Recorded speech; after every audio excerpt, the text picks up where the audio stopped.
you're hungry. You know you're upset. Welcome to Coma, my 70s Kitchen, brought to you from my 70s Kitchen. Today, our guest on our final show in the 70s Kitchen, Jordan Rubin, aka Mr. Tuna. Hey, thanks for having me. Mr. Crabstick. Yeah, today, Mr. Crabstick. It's all going to change. Yeah. As a kind of last tribute to the 70s Kitchen, we were specifically going with dishes that are kind of either dated or out of vogue. We did the Baked Alaska in the last episode. Now we're going to do the California roll. Yes, the Crabstick Cali. Pretty much everybody's like, oh, the first sushi I ever had was a California roll. It came from Hannaford's. Gateway sushi. Yeah, brown rice sushi. Yeah, I'm more of a purist when it comes to rice. But Yeah, I'd rather just have crabstick sashimi than sushi. So, now the California roll itself, so it sort of was what put sushi on the map in the United States. I mean, it was one of the things that made it popularized it. I think, a big part of it was the chef. Nobody knows who he is, but Robert California. whoever the guy was, I think he was Danny California? Danny California. He might have been at some restaurant in California. And the idea was having the rice on the outside of the roll was what made it a lot more approachable. Once he made it that way, like, oh, okay. You don't even taste the seaweed. It just kind of holds it together. I just assumed that all sushi was supposed to be tempura, deep fried, and then served with wasabi cream sauce on it. Lots of spicy mayo. Yeah, I mean, that's really what sushi is now to me. So you have two restaurants in Portland. The first being your namesake, Mr. Tuna. Right. And that is in the public market. Also, you have the food trucks. That started as a truck, right? Started as like a little hot dog cart. Then we got in the public market, and we replaced the carts with trailers. So a little bit of an upgrade, but basically same idea. Food trailer. Just we stand inside it instead of in front. Perfect. Yeah. And then you have the Thai fried chicken place, Crispy Guy, which if you listen to our episode of the podcast, you'll know about all the offshoots of that, including Soggy Guy and Brutal Guy. We're working on with our fruit striped sushi, with bag of boiled rice. It's been a while since the Portland sushi thing has kind of got a bit of an update, a facelift, and I feel like you've been sort of at the forefront of that. And you started doing mostly all hand rolls. Started with hand rolls on the cart, and we did the sushi burritos, which is basically like a jumbo sushi roll that's not cut. Thought those were, just good food to eat on the street. In case you didn't know, the California roll is definitely not with fresh crab. It can be. I mean, but it shouldn't be. I feel like it should have the crab stick. I like crab stick. I don't mind it. We do a variation at the market. We just call it the main crab roll, and we use strictly fresh Maine crab, and we That's not jazz California it up. then, is it? So it's not a California roll. I mean, this is like the same as like, I like all the people that always ridicule me because I like the seafood delight at Subway, which is basically just like this and seafood salad. Oh, it's delicious. Yeah, it is delicious. Like, if you don't like it, people are like, oh, it's gross, it's seafood. It's like, well, you just had a tuna sandwich. It's the same shit. Like, no, there's nothing wrong with it. It's actually, super clean and, very consistent. And as you said, I managed to purchase sort of higher end crab stick. Yes, this is you can tell. Look at the grading in that. I mean, that's as nice as crab stick. They went, above and beyond.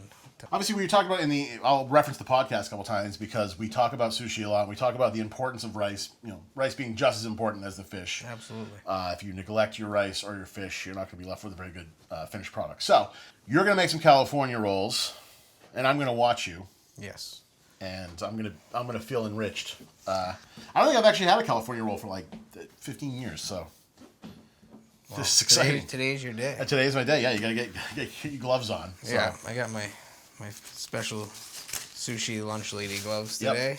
These we use these because the rice won't stick to them. I always heard this was like sort of like a myth or a legend how Japanese sushi chefs, they believe that women's hands are too warm to like handle sushi like that.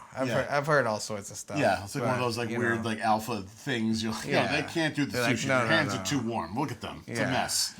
I mean, honestly, smaller hands I think are better for sushi because the nigiri needs the piece of rice needs to fit inside. It's tough to make a piece of nigiri in a bundle of bananas. Yeah, you can't really. Exactly.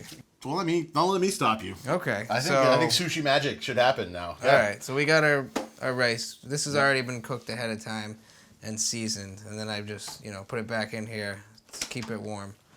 But this is our short grain sushi rice. and then seasoned with vinegar mixed with a little sugar, a little salt, and some kombu. And we got our avocado. And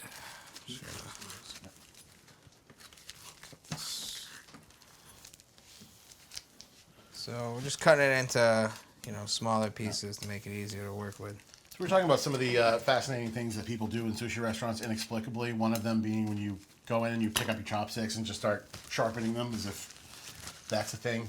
Yeah, I don't know where that came from. No, but, don't stop doing that. They don't need to be sharpened. They're just fine. I don't like telling people what to do at the restaurant. I don't want to make them feel weird, but it's definitely not necessary. Yeah. And also, don't take a big chunk of wasabi and slap it into the soy sauce and mix it all together. That's also kind of... I mean, you can do whatever you want, of course. Yeah. But, I mean, you're going to get judged. And that's okay. Yeah.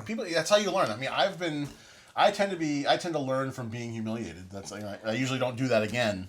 I mean, we try to, do it without humiliating people. We just suggest, I mean, that's your first mistake. I think you need to focus on humiliating more people. Maybe we should. I don't know. You can practice on me. Just fucking do the thing. Right. So, we're just grabbing, it's about, I like to say, a little bigger than a racquetball. Yep. Something like that. Smaller than bigger a baseball. Bigger than a racquetball, larger than a shuttlecock. Yes. Keep it light. You don't want to squish it. Right. Nice and light. Now, the way I like to do it is... I'll start by spreading the rice across the top, just gently like that, and then just kind of pulling it down, and nice and light, nice even layer. Especially now, it's more important because it's going to be on the outside. You get a little more leeway if you're just rolling it up, but yeah, this is a little more forgiving than the other style. So, toasted sesame seeds right on the rice, then. You lift it up, and we just wet the cutting board so it doesn't stick. And now we put our ingredients in. So crab stick. Got the crab stick and the avocado and our cucumber sticks. Look at that. And you just want to get it even. Just want it even. You don't want to overstuff it, though. No, you put too much stuff in it, it's going to be a travesty. It's not going to work. So, this is how I do it. Yep. I just kind of roll it in my hand, or with my hands, So you're just getting that seam. Yep. And just making sure everything's inside. Yeah. That's keeping it tight. Look at that. Then we got our little maki mat, little maki su, and it's just wrapped in plastic, so it doesn't get covered in shit. But and we're just gonna gently form the shape of the roll. So you don't apply too much pressure because you don't want everything squirt out the sides, and that's pretty much it. It's funny because it's like you might poo-poo the California roll, but I mean, I want to eat that. I'm pretty excited about it. Why not? That's good stuff. And then we're just gonna cut it. That's pretty much it. First, right down the middle. We do 6 pieces at Mr. Tuna. Yep. I think it gets a. Do you sell a lot of California roll? We sell a ton. So people are still ordering this pretty regularly. Yeah, I mean, people come in asking for California roll, and we say, well, we got the Maine crab, which is pretty similar, but it's. If you put something with Maine on it, everybody, especially people from out of town. If it's mainly, mainly crab, then what do you got from Maine? So this is just ready to. That's it. Yeah. Look at that. I mean, there you go. It's like a professional sushi chef did it. I nailed it first time. You did. I mean, there was literally. I'm already excited. I'm going to go ahead and roll commando with this without any accoutrement. All right. Cheers. Cheers. Absolutely.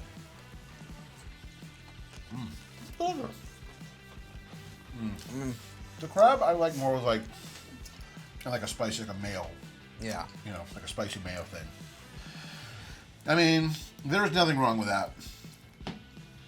No shame. Nope. Thank you, California. One more. Thank you, Mystery Chef. Thank you, Mystery Chef from California. Danny. Thank you, Danny, California. So that might actually have been probably the easiest thing we've ever done on the show, the quickest. I mean, what are you going to, you're not going to add moving parts to it when it doesn't need it. That was delicious, perfect. Thank you for making that. California roll. Who knew? It can still be delightful, and you don't get like an asshole ordering it. you know, like that. So I want to thank Jordan for coming down here and showing us what for with the California rolls.